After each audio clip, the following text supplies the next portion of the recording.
Hello guys, மராத்தாஸில் Sivaji வந்துட்டு 8 அமைச்சர்களை கொண்ட அஷ்டபிரதான் அப்படிங்கிற ஒரு குழுவை உருவாக்கியிருப்பார்.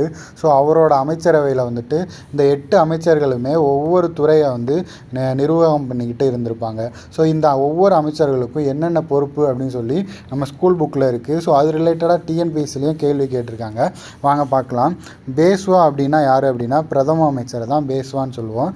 நெக்ஸ்ட்டு அமித்யா அல்லது மஜும்தார்னா நிதி அமைச்சர். சூர்நாவிஸ் அல்லது சச்சிவ் அப்படின்னா செயலர். வாக்கிய நாவிஸ் அப்படின்னா உள்துறை அமைச்சர்.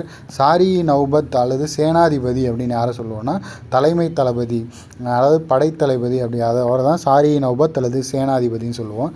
நெக்ஸ்ட்டு சுமந்த் அல்லது துபீர் அப்படின்னு யாரை சொல்லுவோம்னா வெளியுறவுத்துறை அமைச்சர்.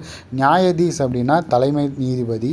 பண்டிட் ராவ் அப்படிங்கிறவர் யாருன்னா தலைமை அர்ச்சகரை பண்டிட் ராவ் அப்படின்னு சொல்லுவோம். ஸோ டிஎன்பிஎஸ்சியில் என்ன கேட்டிருக்காங்க அப்படின்னா முக்கிய பிரதான் அப்படின்னா யார் அப்படின்னா பிரதம அமைச்சர். ஸோ பேஸ்வா அப்படின்னாலும் பிரதம அமைச்சர் தான், முக்கிய பிரதான் அப்படின்னு சொன்னாலும் பிரதம அமைச்சர் தான். நெக்ஸ்ட்டு சுமந்த் அப்படின்னா யார் அப்படின்னா பார்த்தோம் ஆல்ரெடி, வெளியுறவுத்துறை அமைச்சர் தான் சுமந்த் சொல்லுவோம். ஸோ அப்போ இது ராங்லி மேட்ச்டு. நெக்ஸ்ட்டு நியாயதீஸ் அப்படின்னா தலைமை தளபதி, இது கரெக்டாக மேட்ச் ஆகிருக்கு.